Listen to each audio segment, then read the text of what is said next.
What if a single bite of food could change your entire life forever? Tonight, you'll hear the unforgettable story of a billionaire, a hidden recipe, and a waitress who spent her life serving others, until one moment revealed her true gift. Stay with me, because this is a journey that will touch your heart and remind you that sometimes miracles happen when we least expect them. Billionaire asks, "Who made this dish?" The black waitress who prepared it surprises everyone. What if a single bite of food could change someone's entire life forever? That's exactly what happened on a quiet Tuesday evening at Rosemary's Kitchen, a small family restaurant tucked away on the outskirts of Atlanta. The autumn rain tapped gently against the windows as 63-year-old Maya Williams wiped down her last table of the night, her worn hands moving with the practiced grace of someone who'd been serving others for over 4 decades. She'd worked double shifts all week, saving every penny for her granddaughter's college textbooks, never imagining that in just a few minutes a stranger would walk through those doors and ask a simple question that would turn her world upside down. The aroma of her grandmother's secret jambalaya recipe still lingered in the air, the same recipe she'd been perfecting in the restaurant's kitchen whenever the chef stepped away. Little did Mia know that familiar scent was about to catch the attention of someone who could change everything. "Where are you watching from tonight?" Maya had always been more than just a waitress at Rosemary's Kitchen. For 15 years, she'd watched over the small restaurant like it was her own family, arriving early to help with prep work and staying late to make sure everything was spotless. The owner, Mrs. Chen, had become like a sister to her, and when the head chef called in sick or needed a break, Maya would slip into the kitchen and work her magic with the recipes her grandmother had taught her back in New Orleans. Her jambalaya was something special.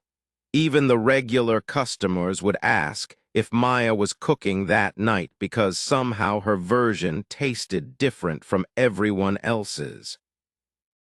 She'd learned the recipe by watching her grandmother's weathered hands dance over the stove, adding a pinch of this and a dash of that, never measuring, but always knowing exactly what the dish needed. Maya had that same intuition, that same love that went into every grain of rice. That Tuesday evening started like any other. The dinner rush had died down, and only a few tables remained occupied. Maya was humming softly to herself, thinking about her granddaughter, Jasmine, who was struggling to afford her second year of nursing school. Every tip Maya earned went straight into an envelope marked Jasmine's future hidden in her small apartment's kitchen drawer. Then the door chimed, and in walked a man in an expensive charcoal suit, his silver hair perfectly styled despite the rain. He looked around the modest restaurant with curious eyes, taking in the mismatched chairs and the faded photographs of Louisiana that decorated the walls. Maya approached his table with her usual warm smile, offering him a menu and a glass of water. "Good evening, sir. What can I get started for you tonight?" The man glanced at the menu briefly, then looked directly at Maya. "I keep smelling something incredible, something with rice and spices. Do you know what that might be?" Maya's heart skipped. The jambalaya. She'd made a small batch earlier when Mrs. Chen had asked her to help out in the kitchen during the chef's break, but it wasn't officially on the menu tonight. Maya hesitated, wringing her hands in her apron. "Well, sir, that would be jambalaya, but I'm afraid we're not officially serving it tonight. Our chef prepared other specials." "And you made it, didn't you?" The man interrupted gently, his eyes twinkling with something that looked like recognition. "I can tell by the way your face lit up when you mentioned it." Heat rose in Maya's cheeks.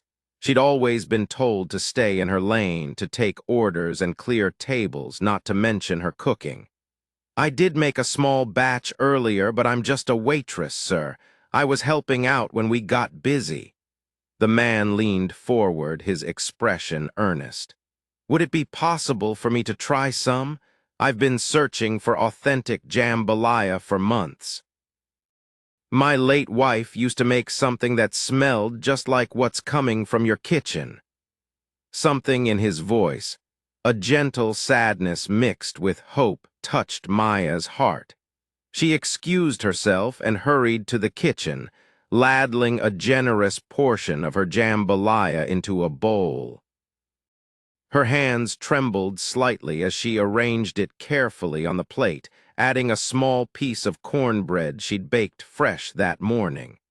When she set the dish in front of him, the man closed his eyes and inhaled deeply.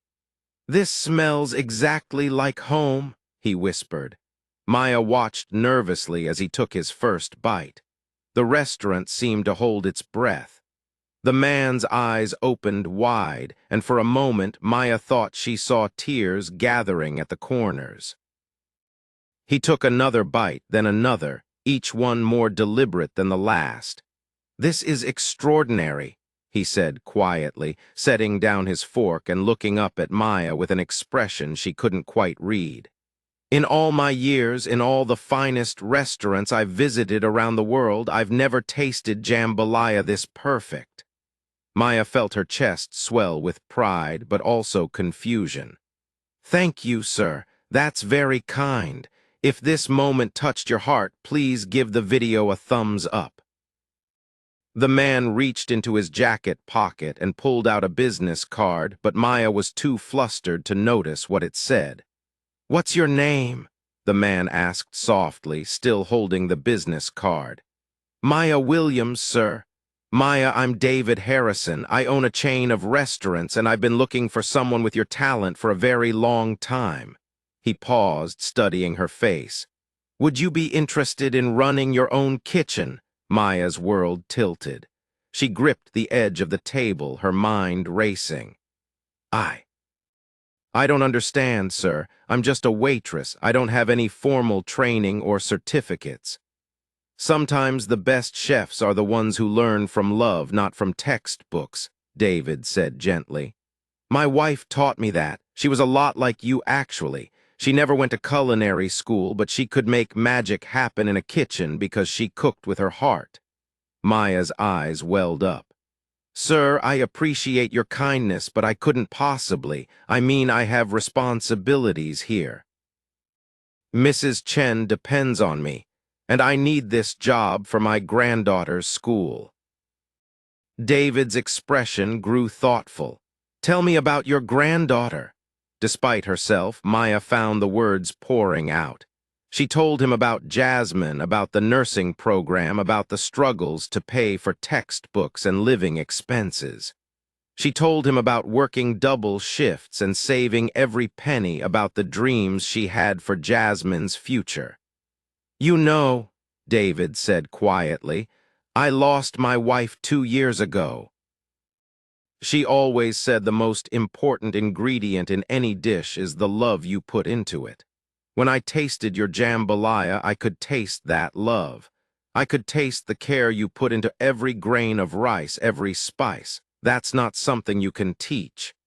Maya wiped her eyes with her apron, feeling overwhelmed. "I don't know what to say." "Don't say anything yet," David replied. "Just think about it. I'd like to offer you the head chef position at my new restaurant in downtown Atlanta. The salary would be enough to support your granddaughter's education and give you the recognition your talent deserves. Have you ever faced something like this? A moment that could change everything? Let us know in the comments." Maya's hands shook as she realized this stranger was offering her something she'd never dared to dream of. Maya looked around the restaurant that had been her second home for 15 years. Mrs. Chen was watching from behind the counter, her eyes filled with understanding and something that looked like pride. The other customers had noticed the emotional conversation, and the entire restaurant seemed to be holding its breath. "Mrs. Chen," Maya called softly, "could you come here for a moment?" The elderly restaurant owner approached the table, and Maya quickly explained what was happening. Mrs. Chen listened with wide eyes, then turned to David with a protective expression. "Mr. Harrison, is it?" Mrs. Chen said firmly. "Maya is like family to me. She's the heart of this place." David stood respectfully. "I can see that, ma'am, and I want you to know that I don't take your trust lightly. Maya's talent deserves to be shared with the world, but I understand if this is too much too fast." Maya's phone buzzed with a text message. It was from Jasmine. "Grandma, I might have to drop out next semester. The textbook costs are just too much, and I don't want you working yourself to death for me." Reading those words, Maya felt something shift inside her chest.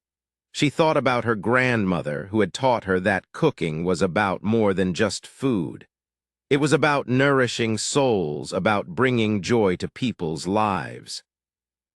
She thought about all the customers over the years who had complimented her cooking, all the times she dreamed of having her own kitchen but pushed those dreams aside. "Mrs. Chen," Maya said, her voice growing stronger, "you've given me so much over the years. You've been like a mother to me.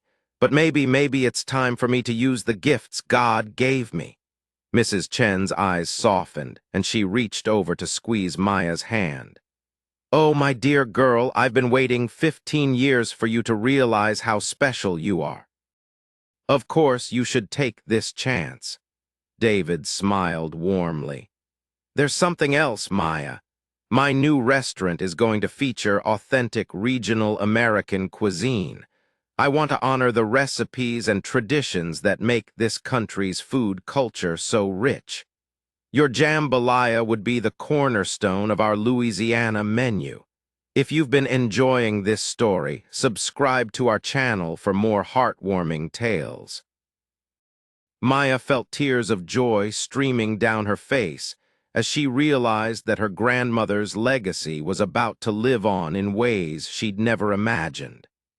6 months later, Maya stood in her own kitchen at Harrison's Heritage Restaurant, wearing chef whites with her name embroidered in elegant script.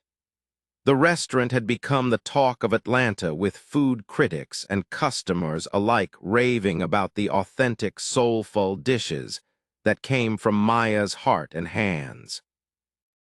The jambalaya had become their signature dish, but Maya had also introduced other family recipes: her grandmother's cornbread, her mother's shrimp and grits, and a bread pudding that made grown men weep with nostalgia.